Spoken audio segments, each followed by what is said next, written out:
Senhor Deus e Pai, nós estamos aqui na Tua presença, em nome de Teu Filho amado Jesus, nome que é sobre todo nome, para Te louvar, Te exaltar, Te dar graça pela oportunidade que o Senhor nos dá de estarmos juntos aqui, Senhor. Peço a Ti que a Tua bênção esteja, Senhor, na vida, ó Pai querido, de cada um, em nome de Jesus, que os nossos corações se derramem diante de Ti. Bendito seja o Senhor em nossas vidas, em nome de Jesus. Amém.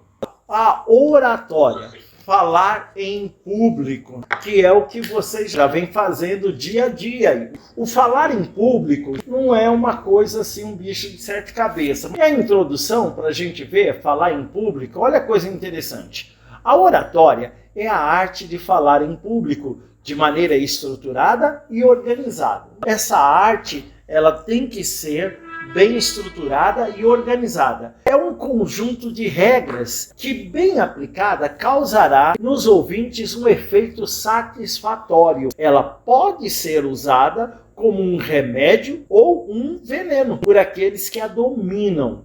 Praticada desde a antiguidade até os dias atuais por grandes oradores que têm arrastado multidões com essa ferramenta. E Sócrates, 436 e 338 a.C., foi um filósofo e retórico, pai da oratória. Foi ele que desenvolveu a oratória. Ele abriu uma escola para formar pessoas com essa capacidade da oratória. Foi um grande orador. A oratória foi 436 anos, 300 e poucos anos antes de Cristo, quando Sócrates trabalhou essa questão da oratória. O poder, enquanto os guerreavam com armas, arcos e flechas, espadas, ele usava o poder da retórica, do falar bem, de convencer, de persuadir. Então esse período, quando ele monta a escola e começa as grandes disputas, então eles iam mesmo para a rua para discutir as ideias, e a batalha era travada em ideias, em argumentos, em contra-argumentos. Era um negócio assim muito interessante, que é o que a gente vê hoje nos nossos dias. Igual os repentistas, antigamente isso era feito na oratória. O poder de convencer, de persuadir as pessoas que estavam ouvindo. Então você vê que é uma prática muito antiga, essa questão de falar e convencer as pessoas que estão ouvindo naquilo que você está falando.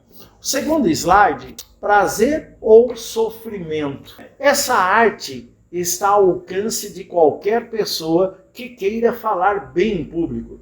Só é preciso se dedicar aos conhecimentos e à prática das regras. E vamos trabalhar algumas aqui hoje.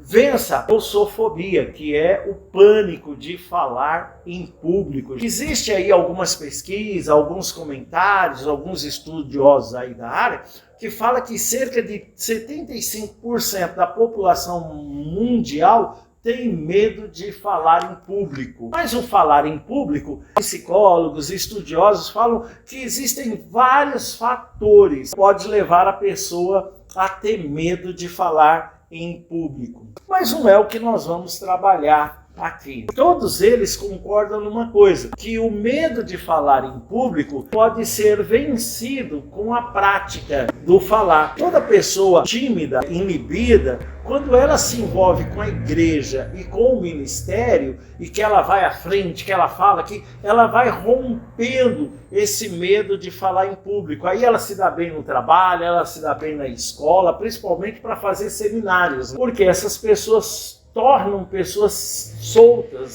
falam bem, se expressam bem. É muito bom nós olharmos para a igreja também com essa ferramenta de trabalhar a pessoa para lidar com o público, independente aqui do culto, independente de uma pregação.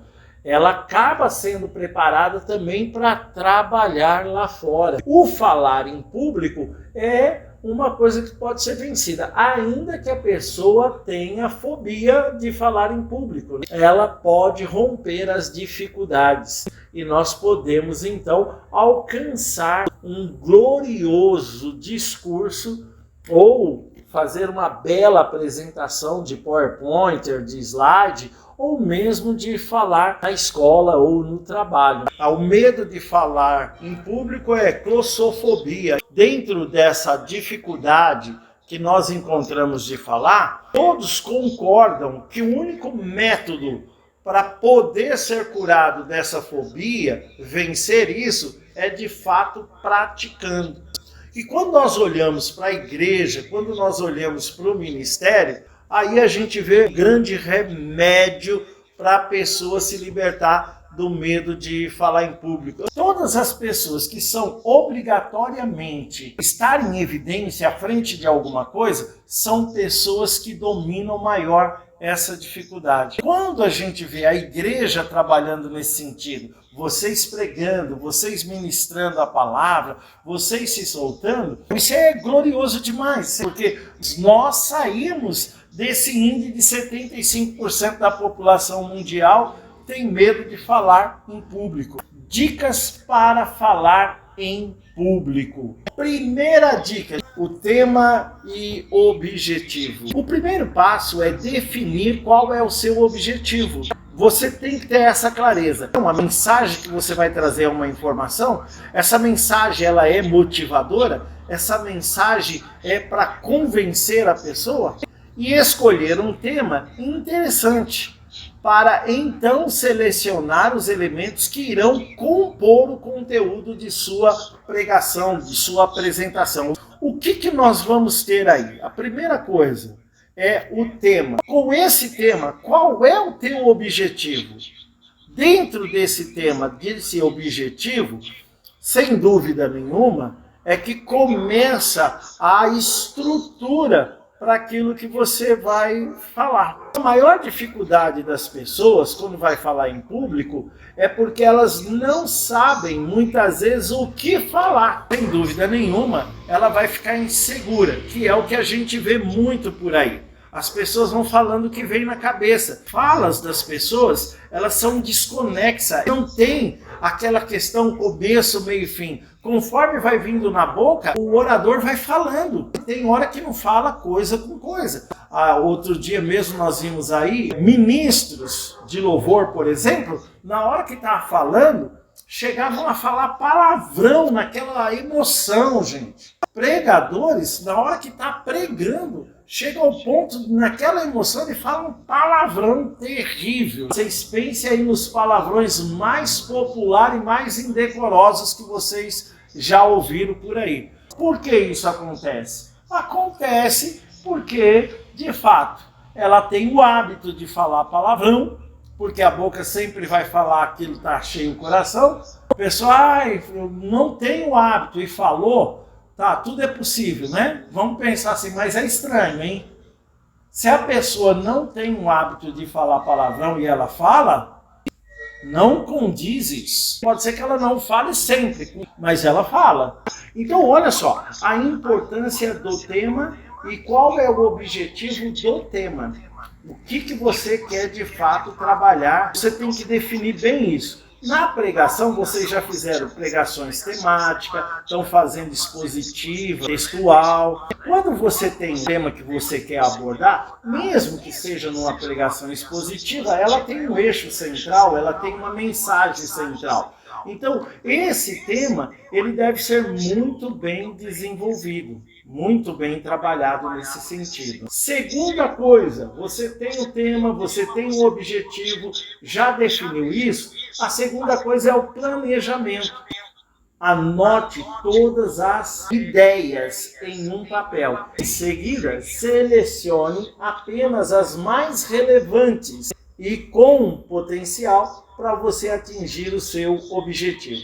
É uma coisa muito interessante, quando nós começamos a estudar, trabalhar na pesquisa, muitos assuntos vão surgindo. Vai se abrindo um leque, e aí você vai se empolgando com uma coisa, vai se empolgando com outra, e você chega ao ponto de ler tanto, de ver tanta coisa e não sabe o que vai falar. Por que isso acontece? É porque nós estamos recebendo um monte de informação. Por isso que nós devemos escrever para poder organizar. Quer ver coisa interessante? Eu não escrevo. Então eu li um monte de coisa e tem um monte de coisa na minha cabeça. Só que na hora que eu vou colocar num papel, eu não consigo colocar. Porque eu não lembro, porque fugiu os assuntos, eu não tenho lembrança daquilo.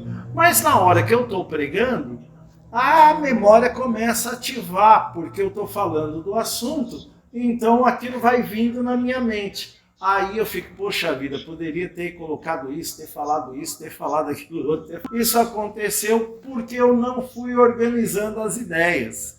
Eu tenho uma facilidade de que eu leio e vou montando automaticamente na cabeça aquilo que eu vou falar. Então, automaticamente, aquilo está na cabeça. Quando eu vou colocar no papel, aí eu falo muito, porque aí eu vou escrevendo, eu vou colocando no papel, eu vou montando, e aí eu consigo organizar lá o que eu quero falar. Mas eu já prestei atenção comigo, é o seguinte, que é melhor eu montar, reler, avaliar para pregar, do que eu pegar, ler, guardar e depois só anotar os tópicos e falar. Já percebi essa diferença comigo assim.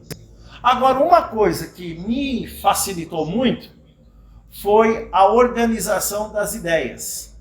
Hoje eu não tenho mais problema de ver um monte de assunto e quando eu estou anotando, eu vou fazer isso daqui, vou pregar isso daqui tal dia. Eu tenho uma folha, uma pastinha, nessa folha eu coloco lá temas para pregações. Esses temas para pregações, eles surgem quando eu estou estudando para montar uma pregação, que é a coisa mais comum acontecer. Você vai montar uma pregação, você está lendo um assunto, surge uma ideia diferente daquele assunto que você está fazendo. Como você está anotando, aí você pensa, puxa, eu vou fazer uma pregação sobre isso daqui. E você deixa de lado e nem entra mais nesse assunto. Se você entrar nesse assunto, você vai se perder daquilo que você quer escrever. Eu tenho que seguir uma linha de raciocínio para poder desenvolver aquela pregação. E a melhor forma para fazer isso é anotando aquilo que eu estou estudando.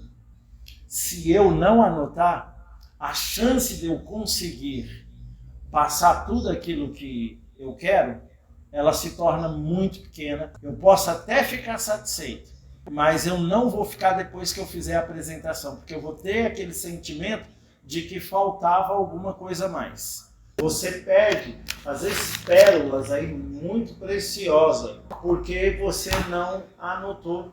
Entendo que é a falta do hábito. E quando a gente é pregador, quando a gente é professor, quando a gente está sempre trazendo um estudo para um estudo para outro, a gente tem iluminações que surgem, às vezes, numa conversa, às vezes, de um desenho que você está vendo na televisão, uma palavra que saiu, de repente, dá aquele clique, e fala, puxa, vou montar um estudo sobre isso. Se não pegar naquela hora, não vai. Eu já montei pregação ouvindo piada da Praça é Nossa, eu já montei pregação vendo filme de ação que eu gosto, vendo jornal que uma pessoa numa entrevista falou um negócio, eu peguei aquilo lá, já montei pregações nisso. É muito interessante para o pregador ele estar atento. Quanto mais assunto a gente ouvir, a gente ler, a gente ter um conhecimento,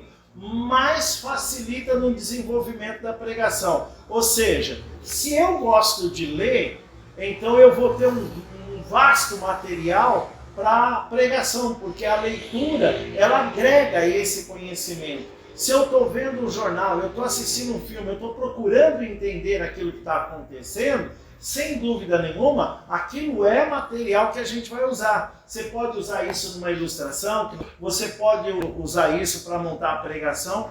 Planeje, selecione, é isso que eu quero falar, eu quero trabalhar isso daqui, eu quero fazer isso daqui. Todos nós temos um potencial. O planejamento É exatamente isso daí. Tem aquela regrinha, começo, meio e fim. Terceiro ponto é a respiração quando nós estivermos falando. A respiração é fundamental. Antes de iniciar a apresentação, a pregação, respire calmamente por várias vezes. Isso ajuda a oxigenar o cérebro. Eu sempre falo isso quando a pessoa está muito agitada. Regular os batimentos cardíacos e controlar a ansiedade. Porque nós vamos pregar, automaticamente nós já estamos ansiosos. É muito importante nós percebermos, nós entendermos. Então, o que eu faço? Respiração pelo nariz. Puxa pelo nariz, solta pela boca. Quando você faz esse exercício de respiração, você vai oxigenar o cérebro.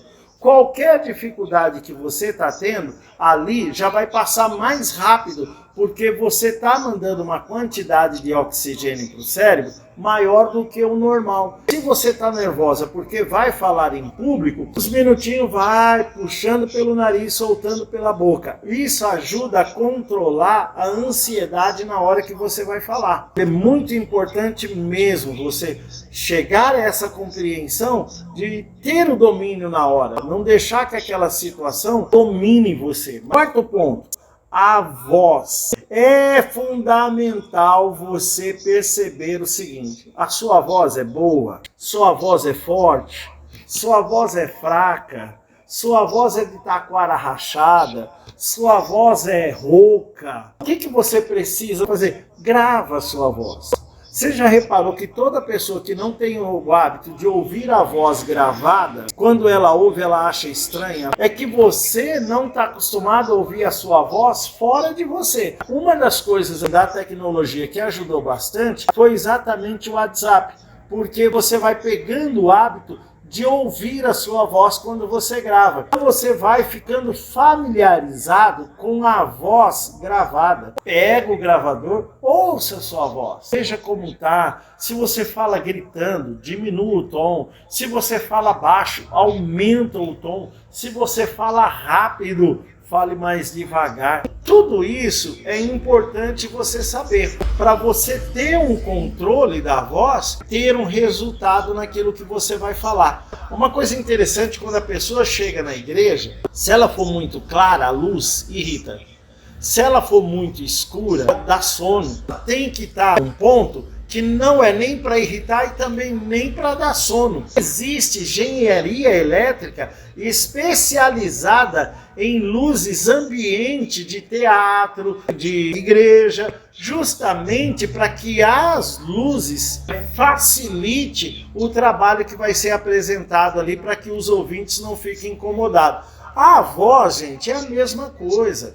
A ferramenta principal aí para o pregador é agora a voz. Ele já montou a pregação, ele organizou as ideias, está tudo certinho. O que ele vai precisar? Ele vai precisar da voz. Então é muito importante ele ter esse conhecimento, saber de fato como usar a voz. A quarta dica é a posição. Ao iniciar a pregação, dirija-se para o centro do espaço e aos poucos caminhe devagar para gerar um estímulo visual e interagir com as pessoas. Eu vi isso na faculdade, quando nós estávamos lá na pedagogia. Um rapaz, ele ia fazer uma apresentação, ele era cego, e ele ia dançar balé na sala. E a professora levou. Então a gente já fica, pô, o cara é cego, vai dançar balé. Bom, fizemos lá, ele pediu para colocar as cadeiras em círculo. Aí ele falou, por favor, me coloca no centro. Aí eu peguei ele, coloquei ele no meio, aí ele se dirigiu, foi andando até chegar na cadeira. Quando ele chegou numa cadeira, ele pegou e foi fazendo a volta, passando a mão e deu a volta na cadeira até aquela cadeira que eu coloquei ele. Depois ele voltou sozinho para o centro. Naquele momento ele falou assim, gente, o que eu fiz aqui é um mapeamento do espaço que eu tenho para fazer a apresentação.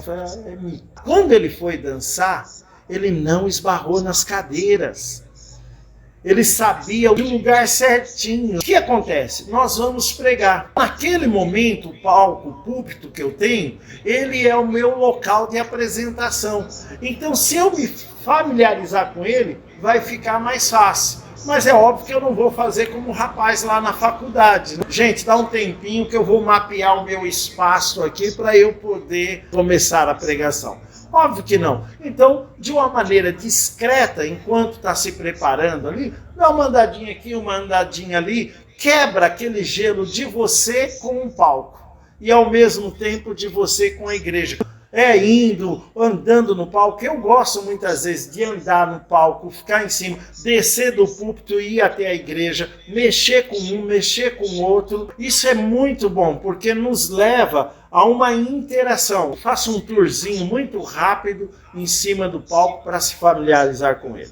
Sexto exemplo, compartilhe uma história pessoal que tenha relação com seu objetivo para conquistar a atenção das pessoas e gerar uma empatia. É muito importante isso. De repente você vai ministrar uma palavra, coloque ali um testemunho pessoal, algo que você viveu, seja ele sério, seja ele triste, seja ele alegre, seja ele cômico, mas que tenha a ver com o que você vai falar. Porque isso ajuda muito também. Muito importante essa interação, essa relação, compartilhando de uma coisa pessoal com a plateia para que haja essa empatia.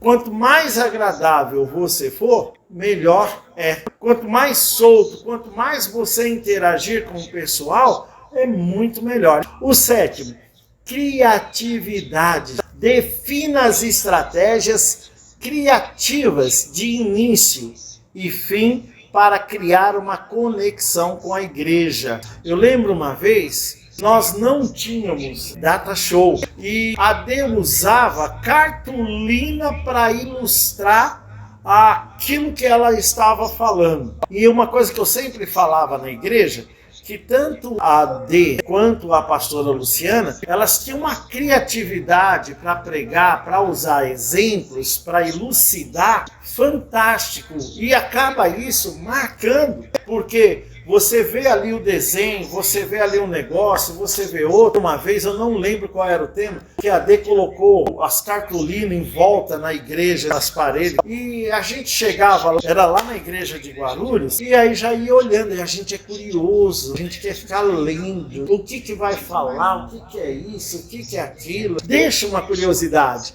Isso é a criatividade. Eu lembro que o meu pastor, uma vez pregando, ele falou que Deus estava fazendo em cada um de nós um vaso. Ele pegou um vaso e colocou na mão e foi andando e falando do vaso e tal, isso e aquilo. O vaso não era muito bonito, o vaso era meio torto, meio feio. E ele falando, mas esse vaso é lindo, esse vaso é isso, esse vaso é aquilo. E ele andando no púlpito, de repente ele distraiu o vaso, quebrou. Eu falei, pronto. A gente já foi correndo para pegar os cacos que quebrou lá, né? Ele, não, pode deixar. E ele continuou pregando. Ele foi colocando os vasos dentro da caixa. Ele falou, bom, gente, o vaso pode ter muito defeito, talvez vocês estavam achando feio, né? Mas ele quebrou. Eu vou pegar um caco dele. E aí ele enfiou a mão na caixa onde estavam os cacos do vaso, puxou, era o vaso semelhante, todo pintado, todo lindo. Ele falou, é isso aqui, ó. Deus quebra o velho e do velho ele faz o novo. Aquilo ficou marcado. A criatividade. Eu lembro uma vez que eu estava falando sobre o pecado que aconteceu. Eu peguei uma lâmpada e coloquei uma lâmpada lá, liguei um fio elétrico na lâmpada, acendi a lâmpada com um sal. O interruptor para acender a lâmpada era o sal. Então o que eu fiz? Quando o pecado entrou no mundo, a lâmpada queimou. Aí eu troquei aquela lâmpada, coloquei uma lâmpada, mas ela está apagada. Coloquei os 2 fios na água, numa jarra de água, e está lá a energia, só que ela não acende. Conforme eu ia pregando, eu jogava uma colherzinha de sal. Eu ia pregando, aí eu ia falando que aquele sal ali que eu estava jogando era a palavra. Se você estava com a mente morta, você não tinha nada de Deus, cada vez que você ouvia a palavra, você estaria iluminando a sua mente. até que chegasse um determinado momento que eu joguei tanto sal naquela água que ele fez a conexão da corrente elétrica e a lâmpada acendeu ali. E nós tínhamos lá uma professora, filha da Lia, que era a Ângela, e ela estava nesse culto. Quando terminou o culto, ela falou para mim assim: pastor, como me abriu a mente entender que o homem um dia tinha uma mente livre e que o pecado apagou a mente do homem e que agora a palavra, a vida com Deus vem nos iluminando. É uma criatividade. Um dia a pastora Luciana, falando da crucificação de Jesus, ela falou que no Getsemane ele foi oprimido. O que ela fez para ilustrar isso aí? Pegou um amassador de batata, cozinhou as batatas na casa dela, na hora da pregação ela colocou as batatas e falou: isso aqui é Jesus, assim, e começou a espremer. Criatividade de usar. Ela falou: não coloque Deus numa caixa de fósforo. Nós vamos vendo isso, é uma criatividade que não deixa de ser uma didática para poder trabalhar a pregação. Olha que interessante, nós podemos olhar para a criatividade daquilo que você vai falar. Você é um pregador, você orou, você recebeu a revelação de Deus. E agora você vai usar a criatividade para poder passar de uma forma inteligível para o seu ouvinte aquilo que Deus deu para você. Às vezes o pregador se empolga, porque às vezes a pessoa está falando e ela quer chamar a atenção, porque como nós vimos lá na voz, eu também tenho que fazer a entonação de voz, eu tenho que trabalhar de uma forma onde as pessoas que estão me ouvindo, elas sejam levadas também pela minha tonalidade de voz, aonde eu quero dar uma ênfase. E os pregadores às vezes fazem um negócio desse daqui, presta bem atenção.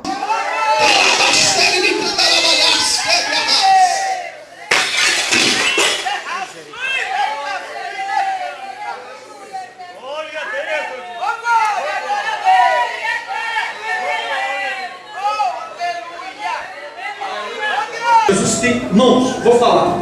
Jesus faz questão em nos defender.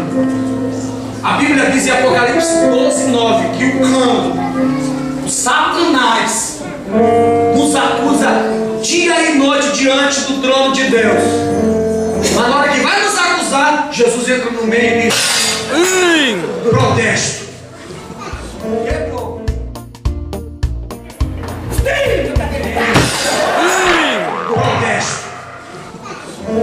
Meu pai.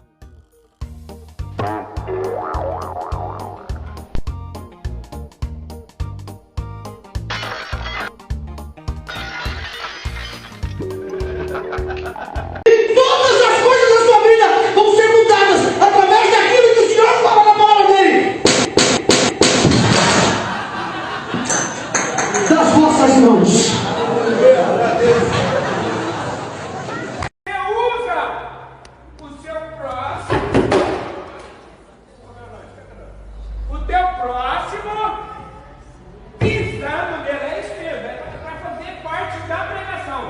Essa necessidade. Não há. É óbvio que eles não tiveram o intuito de quebrar.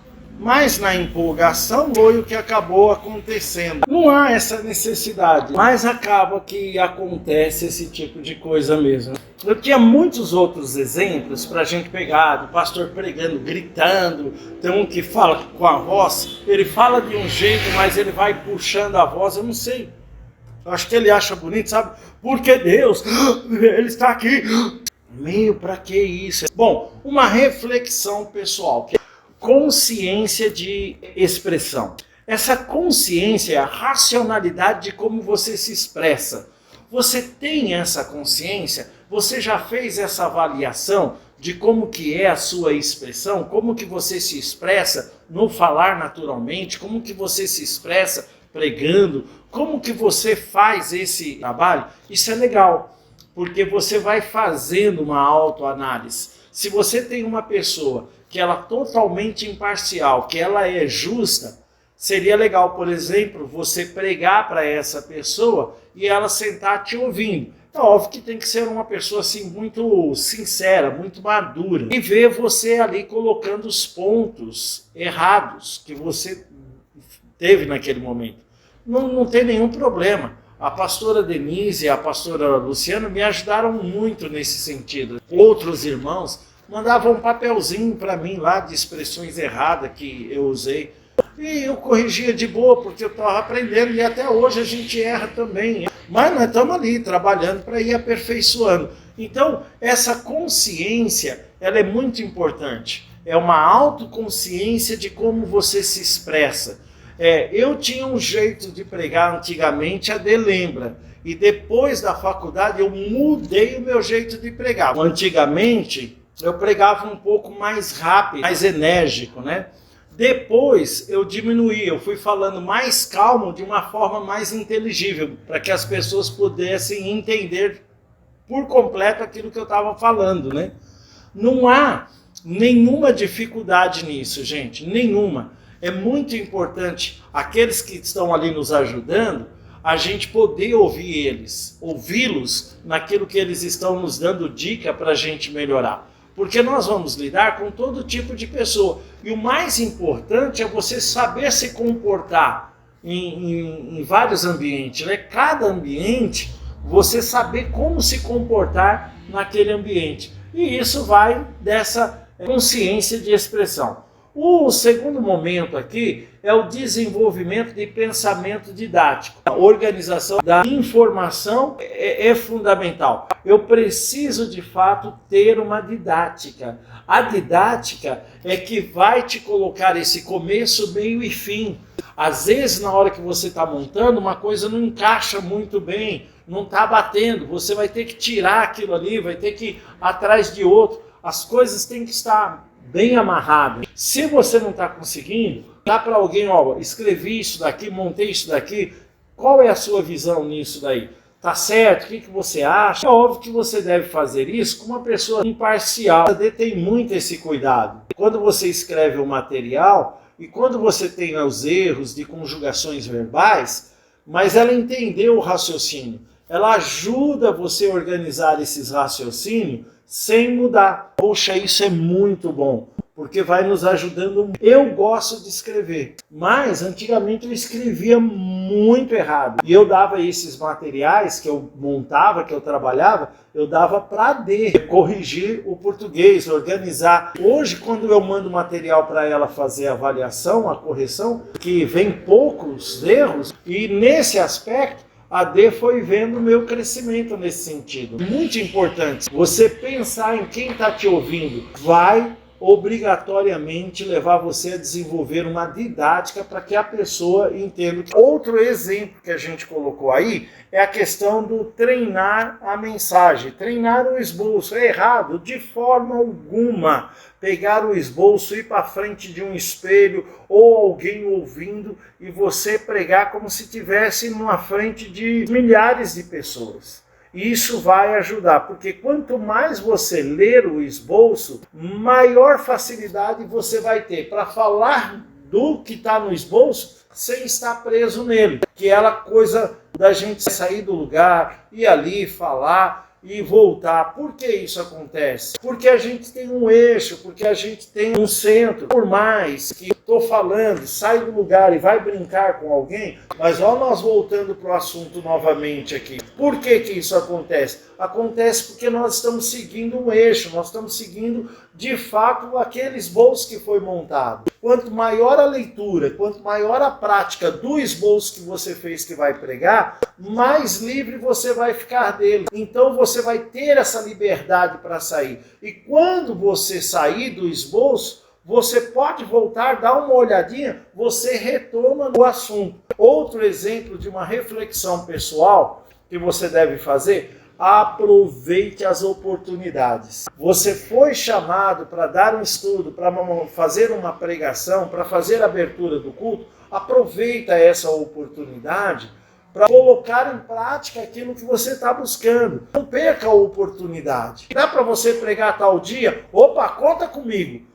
Você já tem alguma coisa? Não, não tenho nada, mas no dia eu vou estar pronto. Por quê? Eu vou ler, eu vou buscar, eu vou me dedicar, então no dia eu vou estar pronto. Sempre tenha um esboço na sua Bíblia. Você que prega, deixa uma mensagem que você não pregou, você já montou e ela está ali, deixa guardadinha. Essa mensagem, ela vai servir numa hora oportuna. Essa é uma dica infalível. Por quê? Se você for pego de surpresa, você tem um esboçozinho ali, você pegou, pronto, beleza, montou. Outra situação, pega um texto bíblico e faz dele uma divisão expositiva. E deixa nele mesmo, na própria Bíblia, marcado a exposição. Por quê? Se alguém te pegar de repente ali, você tem um esboço montado na Bíblia, escrito na Bíblia. Eu vou dar um exemplo prático para mim. Eu estou lá na igreja do Paulo. O Paulo chegou, olha rapaz, o pastor que ia pregar hoje, ele não veio. Você não prega pra gente aí? Normalmente eu tenho 2, 3 esboços na minha Bíblia. Se eu não tenho nenhum, eu tenho 2 esboços montadinhos já assim na cabeça. A não ser que Deus queira me dar alguma coisa, mas eu também já consegui identificar isso. Na leitura já vem na hora. Isso já aconteceu comigo várias vezes, mas eu quero falar desse da prática. Mateus capítulo 4. Expositivamente, isso já está dividido para mim ali. Jesus foi para o deserto, ser tentado pelo inimigo, o diabo tendo Jesus jejuado. Vocês já viram essa pregação? Jesus já tinha jejuado, então o diabo não queria ali quebrar o jejum dele. Mas o diabo queria colocar uma dúvida no coração de Jesus e disse: se você é filho de Deus, prova para mim, faz com que essas pedras se transformem em pão para teu alimento. Jesus disse: nem só de pão viverá o homem. Aonde ele viu isso? Lá em Deuteronômio capítulo 8, verso 3. Ele te humilhou, te deixou ter fome para te dar a entender que nem só de pão viverá o homem, mas de toda a palavra que sai da boca de Deus. Ouvindo o diabo isso, pegou Jesus, colocou no pináculo do templo e disse: se você é filho de Deus, lance daqui abaixo, porque está escrito: aos teus anjos dará ordem a teu respeito para te guardar em todos os teus caminhos. O diabo queria dizer para Jesus: já que você quer falar comigo de Bíblia, a Bíblia diz isso. E aí Satanás foi lá no Salmo 91, verso 11 e 12 e citou para Jesus. Então veja que nessa situação eu já tenho na mente esse sermão. E tem outro de Ziclac também. Ziclac, a cidade que foi saqueada e Davi foi apedrejado. Então automaticamente de estudar eu já tenho a divisão desses 2 esboços. Se é um público que eu nunca tive lá ou que eu ainda não preguei essa mensagem, é muito mais fácil eu desenvolver no momento. Agora imagine que eu não tenho um esboço desse na mente e eu não tenho um esboço desse na Bíblia, mas eu tenho o hábito de estudar, eu tenho o hábito da leitura, eu tenho o hábito da reflexão. O que vai acontecer comigo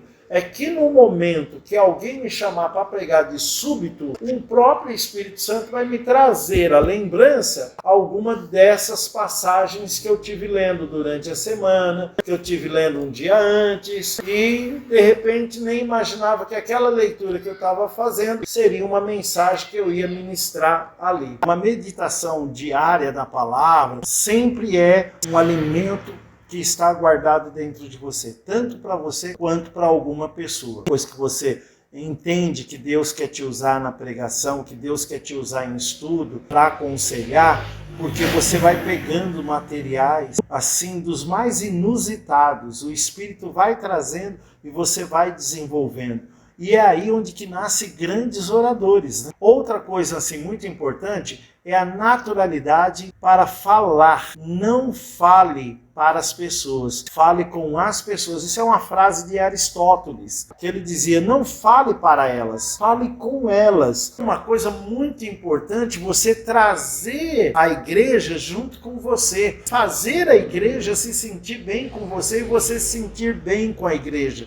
De uma forma, levar a igreja interagir com você. Existe aí uma questão que é falada assim da educação bancária. A Dê estudou sobre isso aí. A educação bancária é aquela que o aluno entra na escola, fica sentado ali e vão depositando conhecimento, vão depositando informação. Ele não pode questionar, ele não pode falar nada, ele tem que simplesmente ouvir aquilo e acabou. Não é esse o objetivo. O objetivo da palavra é você interagir com a igreja. Então, quando Aristóteles fala isso, fale com as pessoas, não fale para elas, porque tem uma diferença. Falar para elas, elas estão inquietas ali e você só falando. Falar com elas é de fato trazer para aquilo que você está falando. E uma coisa muito importante nesse aspecto, olhe para as pessoas. Não olhe só para uma pessoa. Olhe para várias pessoas. Um lugar muito bom para você olhar, ou você olha em cima da cabeça da pessoa, ou você olha aqui bem no meio da testa dela, ela não vai perceber que você não está olhando olho no olho. Quando você está trocando os olhares ali com a igreja. Se você foca em uma pessoa só, o restante da igreja, ela fica lá solta. E sem contar que olhando só para uma pessoa, você vai constranger aquela pessoa. Não é legal. Olhe para a igreja toda. Domine o conteúdo. Fale com propriedade. Quando você estuda, quando você tem um domínio, poxa vida, você tem um conteúdo, você fala com propriedade. O que acontece? Conteúdo, propriedade, você tem uma linha mestra. Aí você faz à vontade aquilo que você quer fazer e aquilo que Deus vai te usar, porque você tem uma linha mestra nisso que você está falando. Então, a apresentação do slide aqui foi isso. Então, que legal você chegar mesmo nesse ponto de montei, trabalhei, vou falar com a igreja, vou falar com as pessoas, aquilo que eu tenho plena convicção do que eu estudei. Eu não posso chegar lá na frente da igreja inseguro. Tem que, com certeza, eu estudei, então não tem por que ter medo, não. Vamos falar assim. Teve uma vez que a Emily estava pregando, eu não ensino mais a Emily, não ensino ela, não ensino mais a Thaís, a gente vai estudando outras coisas assim. Mas eu estava vendo na última pregação dela, e eu falei isso, e ela chegava aqui, ela pegava um cantinho ali, pegava os livros e ela estava me intimidando. Então eu não queria falar nada para não entrar no assunto. Que é uma coisa muito interessante, quando você está estudando uma coisa, alguém entra no assunto, é tendencioso a pessoa levar a ideia dela para aquilo. Ela falou, posso falar para você? Eu falei, pode. Aí ela começou, eu acho que está faltando alguma coisa. Eu falei, eu vou te falar sinceramente, está ótimo esse conteúdo. Você não precisa acrescentar mais nada. O que você precisa agora é se familiarizar com isso. Não põe mais nada. É que eu queria colocar isso daqui, tal, assim, né? Mas eu não sei, eu acho que está faltando alguma coisa. Eu falei assim, olha, Amy, isso daí é característica de conteudista. A pessoa conteudista sempre acha que está faltando alguma coisa. É um problema meu também nesse sentido, assim, sabe? Qual é a melhor coisa? Você percebeu o começo, percebeu o meio, percebeu o fim, montou certinho? Não. Pode pegar isso e fazer uma outra pregação. Você pode fazer duas pregações, você pode fazer parte 1 e parte 2 da pregação para ela não ficar tão extensa. Se não deu, faz a parte 3, se é aquilo que você quer trabalhar. Se você vai trabalhar, gente, eu vou estar aqui 3 semanas falando com você. Se em uma pregação você conseguiu desenvolver uma exposição para essas 3 quinta-feiras, então você tem parte 1, parte 2 e parte 3. Mas tanto a parte 1 como a parte 2, ela tem que ter uma interligação para que as pessoas percebam essa ligação entre uma e outra. Não se preocupa em colocar muita coisa, mas se preocupa em fazer o começo, o meio, o fim e pronto. Porque todos os pregadores eles têm um problema. Tem dia que eu me sinto, nossa, que unção. Tem dia que nem eu me aguento, eu mesmo, que tremendo. E de repente a igreja não sentiu nada daquilo que eu senti. Mas eu senti, e aquilo me traz uma satisfação, porque eu estou satisfeito comigo mesmo. E tem dia que eu prego, que eu não fiquei satisfeito com o que eu preguei. Eu fiquei inquieto, aí a gente fica se punindo, poxa, poderia ter me dedicado mais, poderia... E a igreja, os irmãos falam, nossa, que mensagem, meu. Como que você consegue? Como que é isso? Meu, que unção! E eu dentro de mim, eu estou me remoendo. Sabe? Que não foi legal aquilo ali. Que não foi bom. Bom, tudo isso serve para a gente avaliar da seguinte forma. Primeira coisa, se eu achei que não foi bom, então de repente eu tenho que me dedicar um pouquinho mais. Mas não a ponto de me oprimir, de me angustiar por conta disso.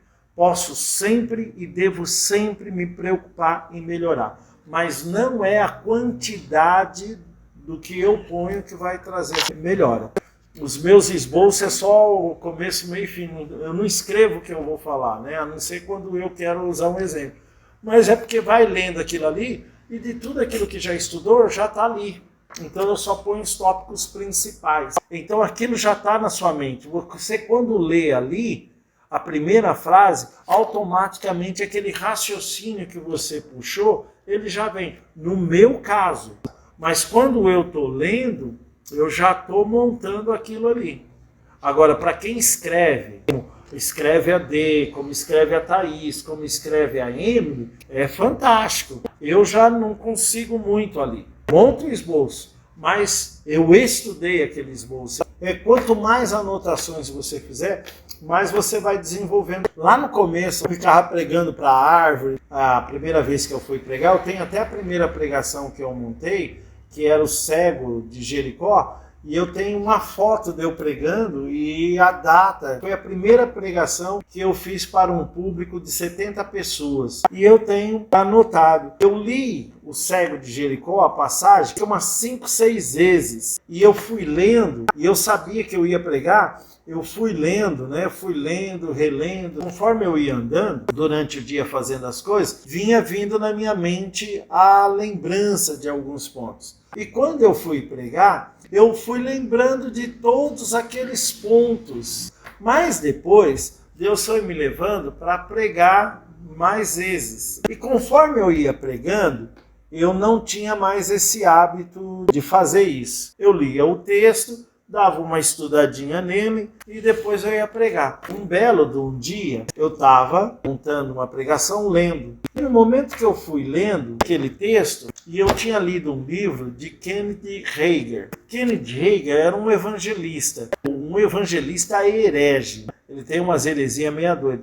E eu estava lendo um livro de Kenneth Hagin. Ele explicou 3 pontos. Eu não tinha ainda nenhum estudo de homilética, de homilia, nada. Eu morava em Minas ainda, no meio do mato. Aí eu montei uma pregação com aquilo.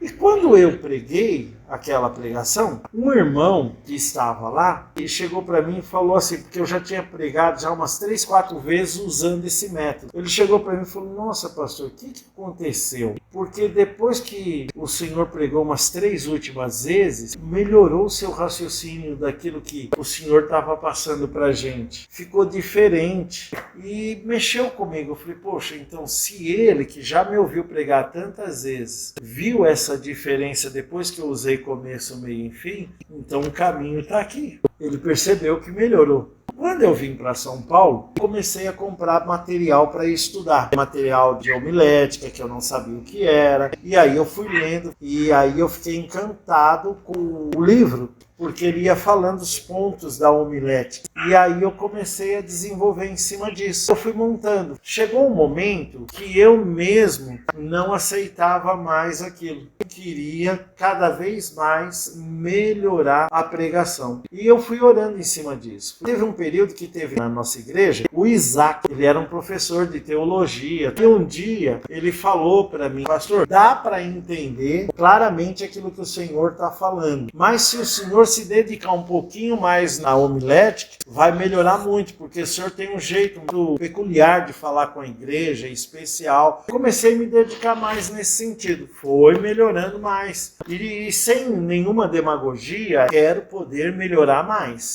Eu quero poder melhorar na dicção, nos raciocínios, eu quero poder melhorar nas mensagens. Eu olho para isso, assim, é muito importante. Por quê? É um respeito pela igreja, é um respeito pelo ouvinte. O você vai pregar em determinado lugar ou vai pregar aqui na igreja. Ainda que esteja aqui, que nem assim, ó. Tava lá o César, a Cris e a D. E a Guta veio pregar. Quando a Guta montou, quando a Guta estudou, quando a Guta se preparou, a primeira coisa que ela está demonstrando é uma responsabilidade com aquilo que Deus chamou para fazer. Essa responsabilidade, ela é manifesta em respeito àqueles que vão estar ouvindo. Então, é muito legal quando você olha para isso, que eu vou pregar em determinado lugar, e então eu tenho que ter isso na minha consciência. Aqueles que vão ali para ouvir o que eu vou ministrar, eles são dignos de ser respeitados. E eu preciso dar o melhor, porque eles foram para buscar algo de Deus.